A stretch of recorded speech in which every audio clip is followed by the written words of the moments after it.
29 de janeiro é o Dia Nacional da Visibilidade Trans. O que transexualidade pode ter a ver com liberalismo? Para responder essa pergunta, o Livros Notícia de hoje conversa com duas lideranças transexuais associadas do Livres que muito nos orgulham. A arquiteta Mariana Valentim, do nosso núcleo do Distrito Federal, e a terapeuta ocupacional Dione Freitas, que também é mestre em políticas públicas e especializada na população trans, além, claro, de associada do Livres do Núcleo Paraná. Essa entrevista foi gravada em Brasília com apoio do nosso mais novo integrante do time de ação política do Livres, o Gabriel Lepletier, que trabalha para o Livres defendendo a liberdade nos bastidores do Congresso Nacional. Ele é a nossa ponta lá no Congresso. Tá curioso? Então já deixa o seu like, faz sua inscrição aqui no canal, ativa o sininho e acompanha com a gente o Livres Notícia de hoje. De segunda a sexta, sempre às 8 da manhã, os principais destaques do dia para quem defende a liberdade por inteiro.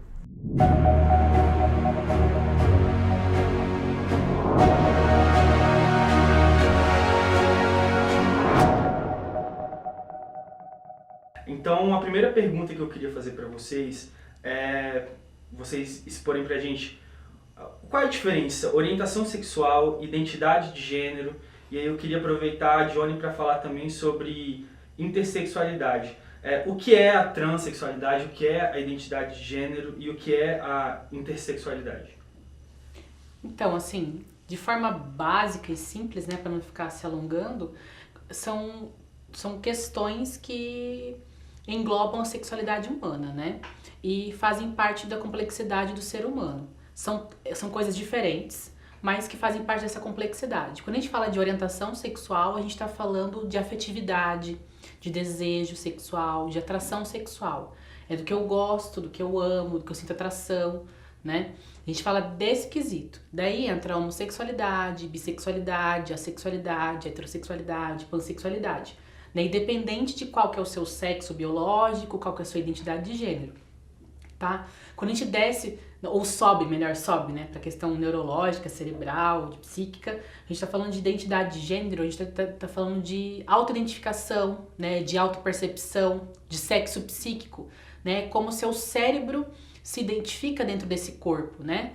Eu puxo muito pela questão neurológica e biológica da identidade de gênero. Acho que a Mari pode falar também dessa questão depois, também da questão de autopercepção, né? Mas eu pego bastante disso porque eu trabalho com essas questões biológicas, né? Daí você vai ver sobre essa questão do sexo psíquico desse indivíduo, né? Que como ele se percebe nesse corpo, que tem várias explicações biológicas para isso, né? Apenas eu me sinto assim, né? Eu estou assim nesse corpo, eu sou assim nesse corpo. Então tem a ver com esse sexo psíquico, que também pode ter qualquer identidade de gênero, né? Pode ser uma identidade de gênero feminina, né? Uma identidade de gênero masculina ou não binária, né? Não se identificar com nenhum desses dois universos, de forma de expressar o gênero masculino ou feminino. E ter orientação sexual diversa, né? Qualquer orientação que já foi dita. E o sexo biológico que ele pode ter, tá nesse corpo que ele habita, pode ser um corpo masculino, né, um corpo macho, um corpo fêmea ou um corpo intersexo, tá? Quando a gente fala do biológico, que a gente entra nas questões de intersexualidade, a gente tá falando desse corpo que essa identidade de gênero habita, desse corpo que essa orientação sexual sente atração, sente afetividade, né? Esse corpo biológico, ele pode ser um corpo biológico macho, masculino, né? Fêmea, feminino, ou intersexo, né? O intersexo que abrange esse universo de possibilidades entre o masculino e o feminino, entre esse macho e esse fêmea típica, que daí engloba vários estados intersexuais, né, que vão desde o macho e a fêmea típica. Isso já, a biologia já estuda, já estuda, não é isso, teoria. Não é teoria, isso há 100 anos já vem sendo estudado, né? O mais reconhecido e mais retratado era o hermafroditismo verdadeiro, que a gente não usa mais esse termo, mas para falar para leigo é um termo que a gente pode chamar, que é o hermafroditismo verdadeiro.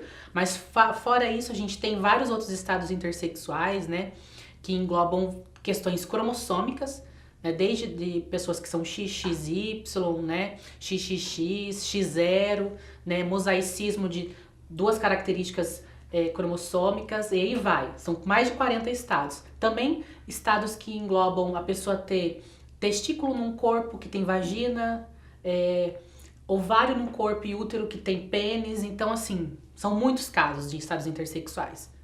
Entendi. Mari, para você, por que é importante ter um dia da visibilidade trans? Então, a questão trans, ela tá em voga ultimamente, né? E ficou muito invisibilizada durante muitos anos, né? Ela não era vista, né? A maioria da população trans ficava nos guetos. Era travesti de rua, né? Era cabeleireira, ela não era vista pela sociedade. E isso começou a acontecer depois da internet, porque começou a acontecer esse ganho de espaço.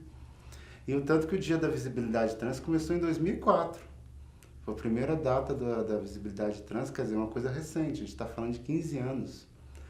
E a transgeneridade é uma coisa que acontece desde sempre. Nunca deixou de acontecer, né? Tem relatos históricos de milhares de anos que já existiam pessoas transexuais. Então essa visibilidade está acontecendo muito forte ultimamente e essa visibilidade é importante para mostrar para a população que existem trans, que existem travestis, que elas estão no dia a dia. Eu e a Dione, a gente faz um papel disso, de estar em espaços heteronormativos, que a gente chama, de vivências diferentes da que a população que veio antes da gente ficavam resumidas a guetos. Os guetos eram espaços confinados para as pessoas trans. E agora que isso está acontecendo, isso está um movimento muito bom, a sociedade está abraçando isso. As leis estão mudando, a lei de identidade de gênero, que foi aprovada no STF há pouco tempo, ajudou bastante nessa questão. E outras questões que estão acontecendo. A visibilidade está acontecendo para melhorar a população, essa população tão marginalizada que nós, trans, somos. Agora, fazendo uma pergunta meio dilema aqui. Vocês falaram sobre visibilidade, que a coisa está acontecendo, mas na verdade o atual governo, né, o governo Bolsonaro, é abertamente hostil a temas que envolvem sexualidade.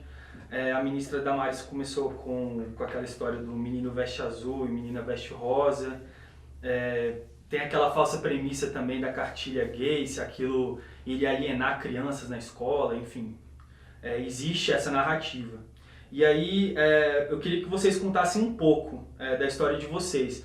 Como vocês fizeram a transição de gênero, como vocês trataram isso, e se alguém precisou, teve alguém que ensinou vocês a serem mulher? Então, no meu caso, aqui na Dione é bom esse bate-papo, que são dois casos bem diferentes.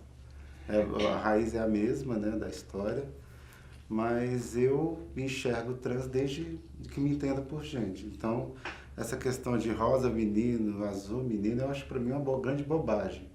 Rosa e azul são apenas cores, que a gente coloca sexo nelas. Você viu de azul hoje, né? Tá vendo? Vim de azul hoje. E nem por isso estou identificando com masculino. Então, isso aí é uma grande bobagem, que normalmente a sociedade ela gosta de colocar caixinhas e para enclausurar pessoas dentro dessas caixinhas. E a transgeneridade nada mais é do que quebrar essas caixinhas, de dizer assim, ó, eu nasci no sexo biológico, como ela falou, masculino, mas tenho uma identidade feminina. Eu não preciso viver esse sexo biológico como um gênero e aquele gênero confinado a determinadas coisas. Então, isso que o governo Bolsonaro faz hoje, nada mais é tentando enclausurar novamente as pessoas nessas caixinhas. Porque pessoas enclausuradas, elas são mais fáceis de serem dominadas. A gente fala muito de liberdade. O gênero é uma puta de uma caixinha, puta de uma prisão. No nosso caso, eu sempre brinco que as pessoas trans, elas estão no topo dessa história. Mas essa questão do gênero, ela aflige todo mundo. Aflige uma pessoa que é gay afeminada, aflige uma mulher que é sapatão, aflige um hétero afeminado. Quer dizer, ela atinge a sociedade de tantas formas possíveis, buscando esse enclausuramento para deixá-lo dentro das caixas, dentro de suas prisões. Mas a questão de gênero ela deve ser tratada por uma questão da sociedade em geral. A gente só é a ponta do iceberg. Johnny, voltando um pouco nessa pergunta, como que você vê essa história da cartilha gay, da educação sexual com crianças e adolescentes? sua perspectiva sobre esse assunto? Eu também acho uma bobagem. Primeiro que na educação sexual você não vai ensinar nada, né? É uma educação. Você só vai falar de respeito. Quando é para criança é questão de respeito, a lidar com as diferenças. É igual falar sobre a existência de pessoas que têm deficiência, né? Você vai falar que existe pessoas além daquela questão da norma. Você vai falar dessas diferenças e falar sobre a convivência, de respeito, né? Se um governo fala que é prol do respeito, é prol do amor ao próximo, da bandeira cristã, acho que isso seria o mínimo, né? Num país que a gente é lotado de abuso sexual, né? 70% dos casos de abusos sexuais acontece dentro da casa, não falar disso, eu acho um absurdo. Apesar que as pessoas têm a liberdade de escolher se isso vai ser feito ou não. Porém, se tem uma violação de direito humano de uma criança, algo tem que ser feito. Mas voltando à questão inicial, também sobre que essa educação não vai mudar a identidade de gênero e orientação sexual de ninguém, eu penso na minha própria educação, né? Porque, como eu sempre falo, que a minha educação foi extremamente cristã, religiosa, né? Eu venho de uma família que é majoritariamente saiu cristã, da congregação, né? Então é uma religião que é bem fechada, né? Pentecostal. E assim, eu sou uma pessoa trans, só que eu nasci com um estado intersexo, desde que eu já comentei. E por causa disso eu não tive problemas com testosterona, né? Teve uma masculinização genital, só que sem androgenização, né? Então, por isso que a minha transição foi muito mais fácil. Quando eu percebi minha identidade de gênero como feminina, foi muito mais fácil fazer esse processo na adolescência. Mas a minha infância foi marcada com não, você foi identificado como menino no nascimento, tem que ser menino. Então eu fui com todos os tipos de estereótipos de gênero masculino, eu fui criada. Dentro de uma estrutura patriarcal cristã mesmo. Né? Meu pai criou para ser menino, né? Criou para ser menino, para aprender a caçar, aprender a tirar, a usar só usando azul, né? Tudo que você imaginar dentro de uma família cristã eu aprendi, né? Não tinha que ser machão, né? E olha que eu, assim, desse jeito, né? Tinha que falar grosso, mas como falar grosso, nem minha voz era grossa, né? E foi uma criação bem rígida, né? Dentro de uma igreja. E só serviu para fazer uma coisa comigo. Só sofrimento. Só sofrimento. Sabe? Me dá uma coisa de lembrar, assim. Mas graças ao que eu não sei o que existe lá em cima, né? Eu acho que é um criador, mas não sei, porque essa criação me trouxe tanto sofrimento, tanto que hoje eu fico até com meio receio de pensar nessas questões, mas acredito que exista algo. Hoje minha família é totalmente diferente. Claro, continua professando a sua fé, mas eles entendem que o que eles fizeram foi danoso e a gente conseguiu superar junto e Legal. Tô aí. E trazendo um pouco para essa questão social também, as aulas do governo mais alinhadas a esse extremismo quase olavista, né? Chegou a dizer que a transexualidade seria um tema de marxismo cultural para tentar atacar ou subverter tradições ocidentais, e implantar o comunismo, uma coisa bem do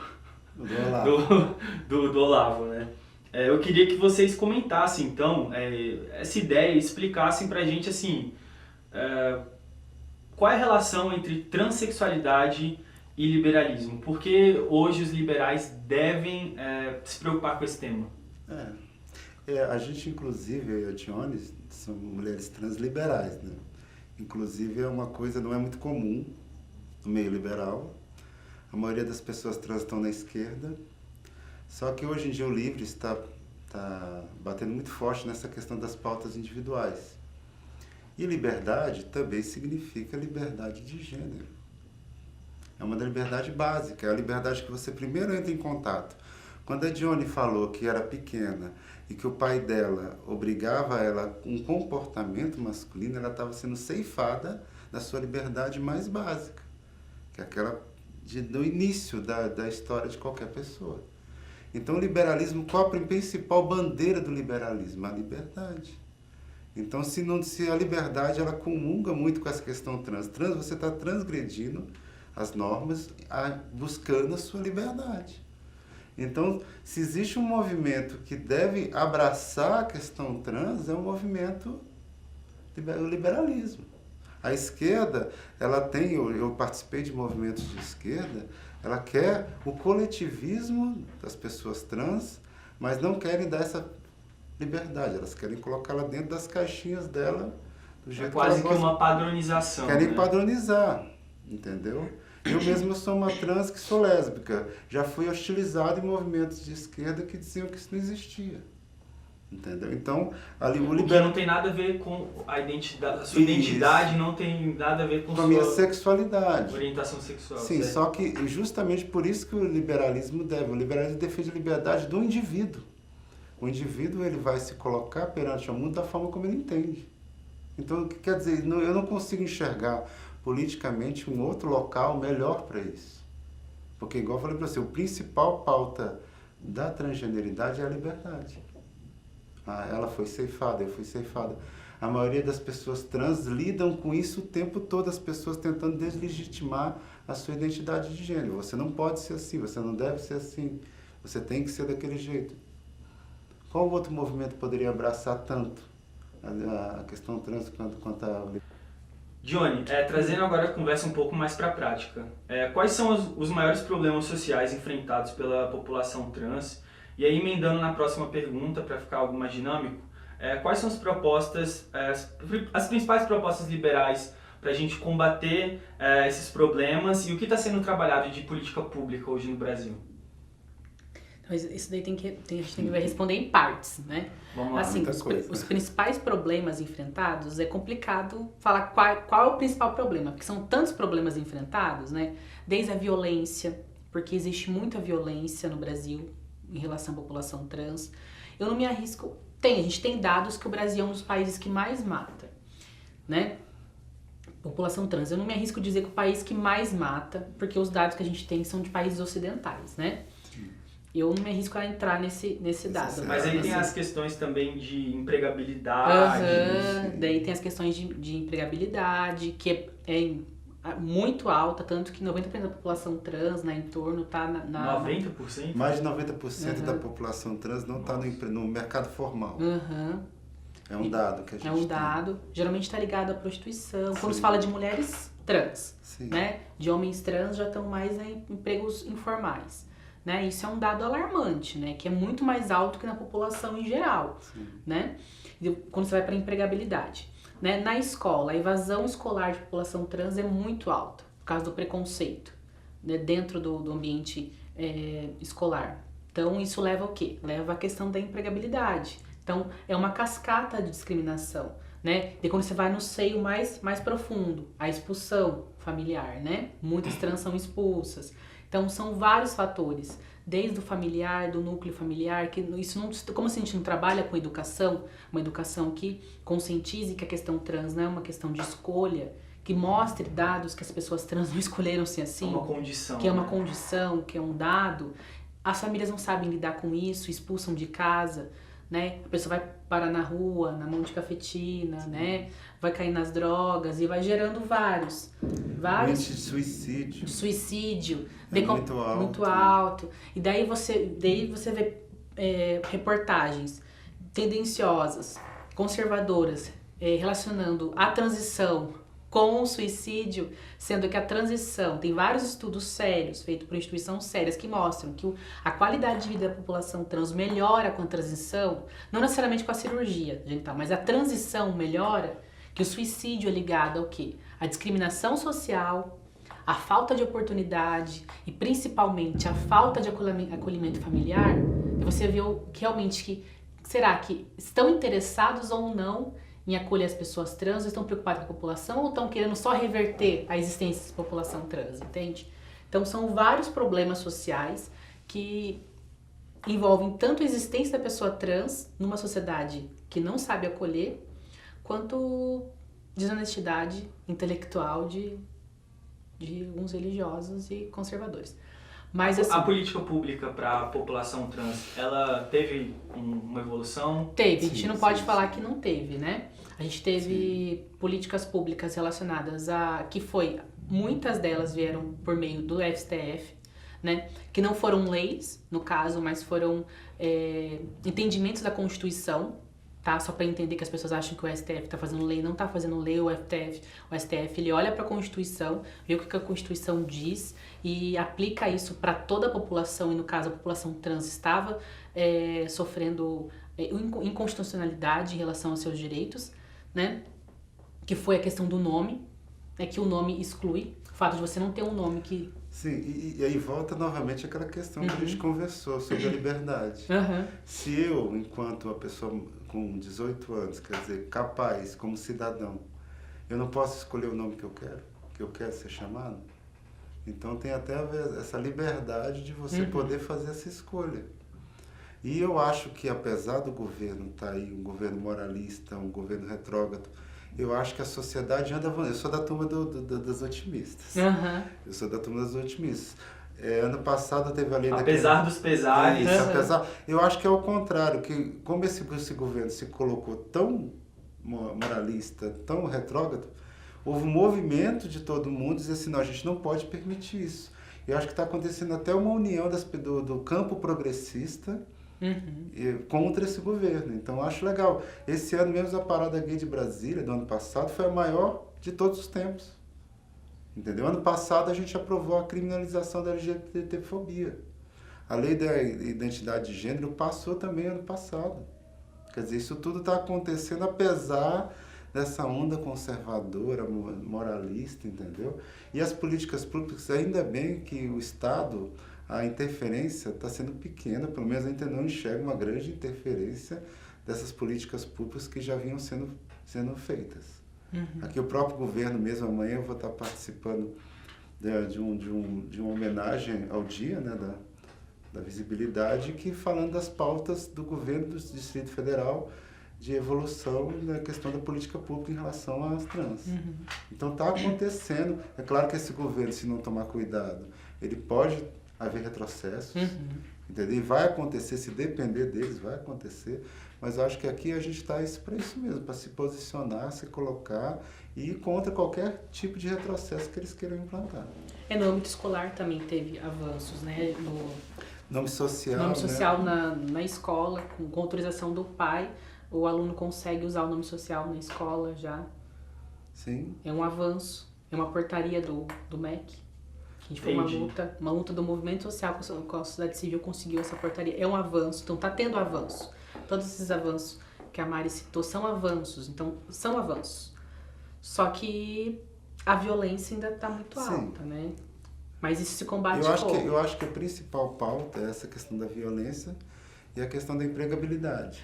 Que agora a gente está tendo até um evento, né? Sim, agora, sim. Que o governo abriu as portas para isso, né? Ele não abre portas para outras questões que vão mais na pauta moral de discutir isso nas famílias. De uma certa maneira, eu entendo pela questão eu estava até conversando contigo, né? Sobre individualidade, né? Mas até onde essa individualidade diz respeito à individualidade do ser, né? Porque a gente precisa falar disso também. Mas abriu portas para a empregabilidade. A gente está tendo um evento de empregabilidade que é para pensar em políticas públicas para empregabilidade, para pessoas trans, né? Que isso é muito importante. Só que se a pessoa trans for trabalhar em empregabilidade, mas se ela não tem uma família que acolhe, ela não conseguiu terminar o ensino médio porque foi expulsa, o ensino médio fundamental porque foi expulsa de casa, como que você vai empregar essa pessoa? Então, essa é a questão que fica também. Né? E a sociedade acaba sendo uma instituição protagonista, então, sim, né? Claro. Nesse vácuo que sobra, a sociedade ela é protagonista nesse vácuo. Não, nosso caso que a gente está falando hoje aqui sobre a questão trans, eu acho que a família, principalmente, é a principal protagonista. Quando a gente tem uma ela família começa cuidadora, lá da família, a sociedade também é importante, mas às vezes a gente não fala muito sobre isso, porque como a família é uma coisa que a sociedade não tem como interferir diretamente, é uma coisa individual, mas ela tem que ser dita. Se você está acolhida pela sua família, todos os outros desafios ficam menores. A gente fala por nós mesmos, né? É. Eu, por exemplo, passei por muita coisa difícil, já falei um pouco da minha história aqui no Livres, como que foi, Sim. várias vezes, né? Eu só tô aqui hoje, né, formada, pós-graduada, mestre, indo pro doutorado, justamente por quê? Porque eu tive uma família que me acolheu, né, que não me expulsou de casa, que me deu estrutura, que mesmo com as violências físicas e psicológicas não me deu estrutura para enfrentar tudo isso e tá aqui hoje, né? Sim. E eu acho que o principal retrocesso que pode acontecer no governo é exatamente esse. Porque o governo está dando uma linguagem, né, dessa pauta moral, e isso pode atrapalhar nesse avanço perante as famílias. Porque se você pega um presidente homofóbico, racista, ele está legitimando essa questão. Então ele está dizendo, está certo de você falar mal da travesti, está certo de você falar mal do gay, porque o presidente fala. Entendeu? E tem toda aquela ala olavista bater, também, né? até bater. O próprio presidente falava, o viado tem que ser tratado como porrada, para virar homem.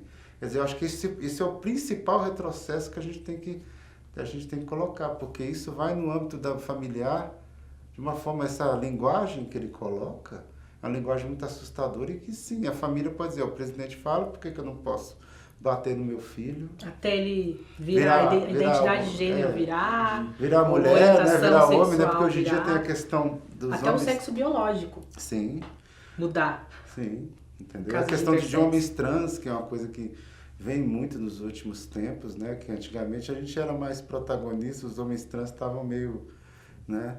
E hoje em dia não, hoje está acontecendo essa liberdade de poder transitar também de um lado para outro, quer dizer assim, a questão do não binário que ela estava falando, da pessoa chegar ao ponto de dizer assim, não me identifico com nenhum dos gêneros. Isso para uma pessoa conservadora... Isso é liberdade, né? Isso é liberdade no seu, né, o alto mais grau possível e imaginável. Dizer assim, não, eu tenho a liberdade de não escolher nenhum dos gêneros. Mas isso para uma pessoa que está acostumada com caixinhas, é assustador. Entendi. E uma liberdade que é negada para intersexo, né? Sim. Porque os intersexos, eles têm cirurgia precoce. E uma coisa do intersexo que eu adoro, que eu acho que inclusive, eu acho que bate muito nessa questão moralista, porque todo mundo fala, não, sexo, né, biológico, né, às vezes querem misturar com gênero, mas na hora que mistura, fala, só existe homem e mulher, ou é XY ou é XX. Aí eu falo assim, e o intersexo? Deus mandou errado? Deus fez errado as pessoas intersexo? Quer dizer, nem biologicamente eles podem usar esse argumento. Porque quando eles falam, eles dizem assim, parece que não existem pessoas intersexo, só existe homem macho e fêmea. Então Deus é tão perfeito que ele manda, ainda dizendo assim, aqui ó, tem outras variações aqui, são todas filhas de Deus, filhos de Deus. Ele mostra isso. Então quando a pessoa vem com esse argumento do biológico, do XX, né, XY, eu falei, as pessoas intersexo, Deus errou? Será que Deus errou? Ou Deus erra? Quer dizer, então, nem esse argumento eles têm. Se você for usar de forma séria, nem esse argumento eles têm. Certamente a gente, enquanto sociedade, tem muito que avançar e o Livres conta com vocês para serem protagonistas dessa mudança. Eu queria agradecer o papo de hoje, acho que foi muito legal a gente ter esse espaço dentro de um movimento liberal para tratar sobre esse assunto. E a gente, enquanto movimento, se mostrar ativo nessas questões. E queria agradecer vocês duas e se quiserem mandar um recado, despedida.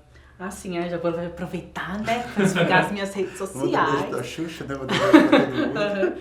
Porque assim, tem muitas mais outras questões em relação a avanços que tiveram para a população trans, né, que a gente tem que discutir e tal. Claro que tem muita coisa para avançar, só que a população intersexo ainda está muito esquecida. Comparando. E assim, eu discuto muito isso nas minhas redes sociais, principalmente no meu canal do YouTube. Então, eu quero deixar assim meu canal do YouTube aí, né? Quem quiser saber mais sobre o meu trabalho, é só pesquisar lá Dione Freitas, Sexualidade e Intersecções, só Dione Freitas que vai encontrar meu trabalho. Lá eu falo muito sobre intersexo, sobre trans, do ponto de vista biológico, né? Sobre esses marcadores biológicos na formação das pessoas trans, intersexo, até da homossexualidade. E esse ano eu tô com um projeto de falar sobre todos os estados intersexuais que existem dentro do meu canal. Vou fazer um vídeo para cada estado intersexual explicando do ponto de vista biológico a formação, mas assim, de uma forma didática, para jogar esse conhecimento que é só discutido dentro da academia, levar para o canal mesmo, para a população, que eu acho que é uma forma de desmistificar que só existe macho e fêmea. né, que a gente é apagada, né? Legal. E é isso. Obrigado, Johnny. Mari? Eu não sou uma digital influencer famosa. Ai, até parece que eu sou famosa, como gente. a Dione, Até parece. ela- Ai. Eu não sou famosa. Famosíssima, né? Mas agradecer o acolhimento do Livres, né? Que hoje eu faço parte do movimento, a Dione também, e que acredita desse liberalismo fora desse padrão que é vendido, né? De conservadorismo, né? De pautas morais, de não se identificar com as pautas individuais, né? Porque na população em geral, ela tem muito achando que o liberalismo é uma pauta econômica. Não tem essa questão dos direitos individuais. Não é só, né? Não é, entendeu? É a pauta da liberdade, seja individual, seja pauta econômica. E é uma coisa que o Livres vem fazendo com muita seriedade, com muita dignidade. Por isso que eu faço parte, eu abraço a Cabisa e estou junta com o Livres, estou com você, com todo mundo. Semana que vem a gente tem a assembleia, justamente nisso, para mostrar para a população que existe essa pauta da liberdade, ela está em todos os campos. A gente acabou de conferir essa entrevista especial para marcar o Dia Nacional da Visibilidade Trans com a Mariana Valentim e Dione Freitas, duas lideranças do Livres, ativistas transexuais que muito orgulham nosso movimento. A base do liberalismo é a liberdade individual. Isso quer dizer que cada indivíduo é quem sabe mais sobre sua própria vida. Cada um é dono do seu corpo e, desde que não agrida ninguém, tem todo o direito de viver conforme o seu próprio estilo de vida, seus próprios sentimentos. Pessoas trans são, antes de tudo, pessoas que têm muita coragem de viver suas vidas conforme o seu sentimento individual mais profundo, que têm a coragem de viver sua individualidade independentemente dos julgamentos e das pressões sociais. No Livres, a gente defende que cada um deve buscar desenvolver ao máximo as suas potencialidades e que todos, sem exceção, merecem ser respeitados em suas escolhas. A gente está cansado também de saber que falar sobre temas como transexualidade, transgeneridade e do direito de pessoas LGBT muitas vezes traz reações de intolerância e comentários agressivos. Mas se a gente responder a isso silenciando esse tipo de assunto, esse problema nunca vai ser resolvido. Por isso, o Livres não se incomoda se o preço imediato por defender a liberdade por inteiro e para todos for, eventualmente, perder alguns seguidores hoje. Porque a gente tem muita convicção de que a liberdade individual merece ser defendida sempre e que o amor pela liberdade contagia e que, por isso mesmo, seguiremos trabalhando firme, espalhando esses valores que um dia hão de vencer. Como diziam os Inconfidentes, liberdade, liberdade ainda que tardia. Esse foi o Livres Notícia dessa quarta, 29 de janeiro de 2020, Dia Nacional da Visibilidade Trans. De segunda a sexta, sempre às 8 da manhã, acompanhe com a gente os principais destaques do dia para quem defende a liberdade por inteiro. Obrigado e até amanhã.